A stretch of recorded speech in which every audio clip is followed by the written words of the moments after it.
Sa mundo naman ng showbiz, bago ang araw ng Pasko, masayang ibinahagi sa social media ng dating Going Bulilit star na si Trina Legaspi o mas kilala sa tawag na Hopia ang natanggap na magandang regalo.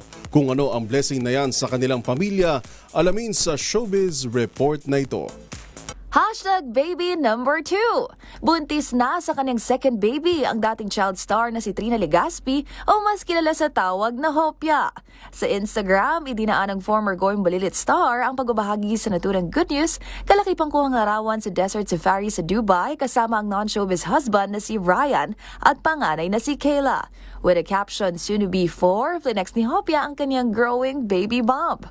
Habang sa isa pang hiwalay na post, bida naman ang kanilang Christmas family photo, hawak ng 30-year-old actress ang sonogram ng kanilang paparating na little bundle of joy. Sa announcement na ito, agad bumuhos ang pagbati mula sa kanyang mga kasamahan sa industriya.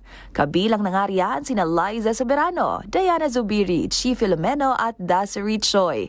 Magunita na 2 beses, nagpalitan ng matamis na I do sina Trina at Ryan matapos ang 6 na taong relasyon. Habang last March, nagdiwang ng first birthday ang kanilang unang anak. Para sa MBC TV Network News, ito po ang Showbiz Angel, una sa Pilipinas, una sa Pilipino.